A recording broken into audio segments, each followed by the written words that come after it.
All right, so what we're going to be doing here for AP Calculus is that I'm going to be walking through some of these related rate problems you might have. So this is like if you have like a well and water is being pumped in or water is being pumped out, we can find the rate in which it's falling or rising. Usually you'll be dealing with a cone because the rate of change changes over time. Some of the other ones we'll be looking at is dealing with like volume change and surface area and relating volume and surface area into a single problem. All right, and that's what this one is. So gas is escaping from a spherical balloon at a rate of 2 feet cubed per minute. And how fast is the surface area changing when the radius is 12 feet? And so the first thing we have to do is identify what are we trying to find? Well, we're trying to find the change in the surface area. Now the change in the surface area I'm going to denote as ds over dt. Okay? The change in surface area over the change in time. Okay? Now what are the other pieces of information that are given? Well, we're given that our radius is 12 and we're given the gas is escaping at a rate of 2 feet cubed per minute. Okay? Feet cubed per minute is a volume. So our dV, or our change in volume over the change in time, would be -2. Okay, it's negative because we're making it smaller. We're not putting 2 cubic feet into the balloon a minute. We're taking out that much a minute. So now, since we're dealing with a sphere, okay, if we want to find ds over dt, we're going to want to take the surface area formula for a sphere, which is 4 pi r squared, and take the derivative of it. It's going to tell us the rate of change. And that's going to be ds over dt is equal to 8 pi r dr over dt. Okay.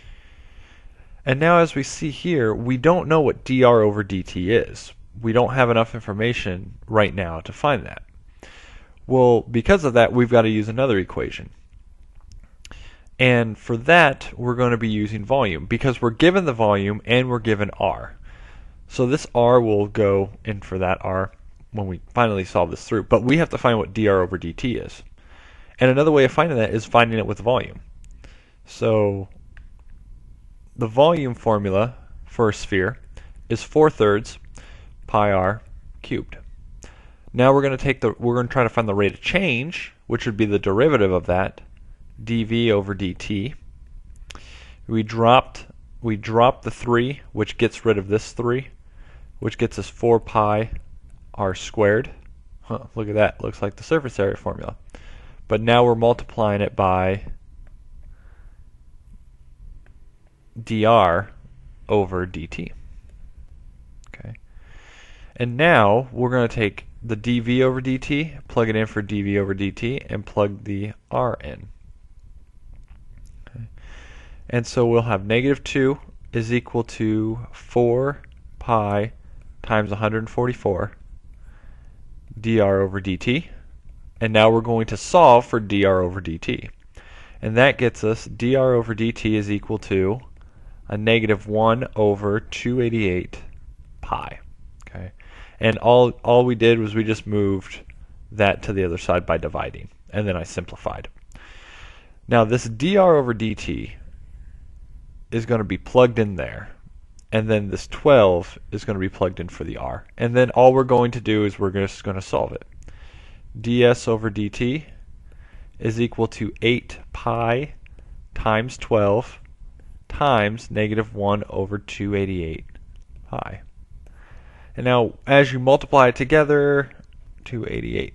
As you multiply it together and simplify, we end up getting our final answer, which is the surface area when the radius is 12, or ds over dt, is at -1/3. And then we want to put our units, which we are in feet and minutes. So it'd be feet per minute, but since we're dealing with surface area, it'd be feet squared per minute. So as this balloon is losing its volume at 2 cubic feet per minute, its surface area is also falling, or getting smaller, but it's only getting smaller at 1/3 of a square foot a minute. So it's decelerating at a smaller rate if you think of just the number and not with the units that go along with it. Okay, so that's the first one. All right, so now looking at this next one. So sand is falling from a chute and making a conical pile, or basically a cone. It's making an upside down cone, whose height is always equal to 4/3 the radius of the base. How fast is the volume changing when the radius of the base is 3 feet and it's increasing at a rate of 3 inches per minute? Okay, so there's a couple things here. First, what are we trying to find? We're trying to find the volume, the change in the volume, which is dV over dt. Okay, so that is what we're trying to find. That is our goal in this problem. And now we also have to pick apart the other things that we have. Well, we know that its height, okay, is equal to 4/3 the radius. So h is equal to 4/3 r, okay, based on this information.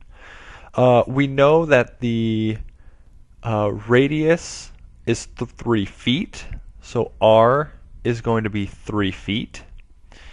And we also know the rate of change is increasing, or the radius is increasing. The dr over dt is equal to 3 inches per minute. Well, since we're dealing with feet, we're either going to have to change the radius into inches, which would be 36, or we have to change 3 inches into feet.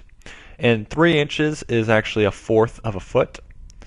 So it would be actually dr over t is equal to 1/4. And that's what I'm going to use. I'm going to keep everything in feet because I like keeping things in feet. Alright, so now since we have a cone, okay, we're going to have to use our cone formula for the volume of a cone, which is 1/3 pi r squared h. Okay. Now there's a couple things that we have to do here. We're going to get rid of the h and keep everything in terms of r because we don't know how fast the radius is growing. We don't have the change in height. All we have is the change in the radius. And so we're going to put 4/3 in for r and then plug it in. So our new volume formula will be 4/9 pi r cubed. And that's just plugging in 4/3 in for the h and multiplying it through. Now, since we want dV over dt, we got to take the derivative of this. So dV over dt, derivative in terms of time would be 4/9 pi times 3r squared times dr over dt. Okay. Simplifying this, we get separating all this, we get dV over dt is equal to 4/3 pi r squared dr over dt. Well, since we know that dr over dt is 1/4, we can put a 1/4 there, and we know that r is 3. So dV over dt is actually 4/3 pi times 3 squared times 1/4. Okay. And now from here we're going to simplify, which we would see these 4's cancel, one of these 3's cancel, leaving us with dV over dt is equal to 3 pi. Okay, after we multiply all that together. And now what is our unit? Well, we're still in feet.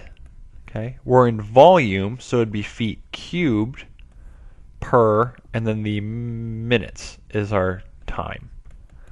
So our answer would be 3 pi feet cubed per minute. And that is our change in volume of this cone as the sand falls in it and as it's growing. It's growing for every minute, it's actually getting 3 pi feet cubic feet added to it. Okay? And there's the second one. Alright, so now what we have here is that we're going to be dealing with the area of a rectangle and the perimeter of a rectangle. So, two parallel sides of a rectangle are being lengthened at a rate of 2 inches per second, while the other two sides are shortened in such a way so that the figure keeps a constant area of 50 inches squared.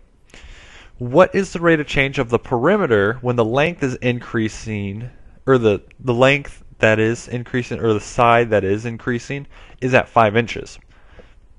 What is the perimeter increasing or decreasing, which goes along with our answer. We just have to say, okay, if it's positive, it's increasing. If it's negative, we're going to be decreasing.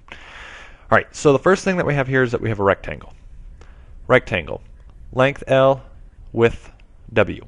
Okay. Now, it says that the length is actually increasing at 2. So I'm going to say my dl over dt is 2. Okay. And then the other side, the dw over dt, we do not know. All we know is that it's decreasing because the area, or LW, has to be 50. Okay. So the LW, L times W, has to be 50.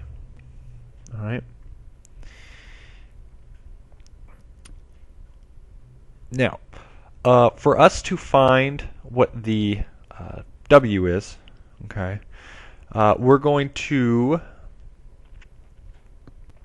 be taking the derivative of this because we want to find what dW over dt is. All right. So since we have a product rule here, okay, we've got a product rule, we're going to take the first times the derivative of the second, so L times the derivative of W, dW over dt, plus the second times the derivative of the first is equal to, the derivative of 50 is 0. Since it's constant, we have no change. So it's just going to be 0. Right. So now we're going to take our stuff that we have and we're going to plug it in. That in for dl. We have our side of 5. So L is 5. So if L has to be 5, W has to be 10. Okay. So in this case, W has to be 10 because 10 times 5 is 50. So now we can rewrite this. We've got 5 dW over dt plus 10 times 2 equals 0, which gets us dW over t dt is equal to negative 4. Okay, 20 divided by, or 20 we move to the other side, divide by 5. So now we know dW over dt is negative 4. Okay, so now we know that this is negative 4. Okay, so now it's asking about the perimeter. Is the perimeter increasing or decreasing? Well, the equation for the perimeter of a circle, or not a circle, it's a rectangle, is 2L plus 2W is equal to P. And what we're trying to find is we're trying to find dP over dt. Okay. So now we take the derivative of this. The derivative of this would be 2 dl over dt plus 2 dw over dt is equal to dp over dt. Okay. And that's what we want to find. So now we plug in our numbers. dl is 2, so it'd be 2 times 2. We plug the dl into there. And then we plug in negative 4 in for dw. Plus 2 times negative 4 is equal to dp over dt. Simplifying this, and we get our answer at negative 4. Because there would be 4 minus 8, which is negative 4. So our change in the perimeter, okay, if we're in this situation, when the side is 5, that means every inch, or it's decreasing 4 inches every second. That was our unit, was inches per second. Okay, and that's from right there. So it'd be negative 4 inches per second is dP over dt. Now the question is this increasing or decreasing? And it's decreasing. Okay. It is decreasing. It is decreasing because it is a negative number, which means that it's getting smaller. So as those sides are getting longer to 5 inches, the perimeter of it actually is getting smaller. Okay. So if you were to keep increasing it, the perimeter would get smaller until it hits a certain point, then it expands again. So there's the third one.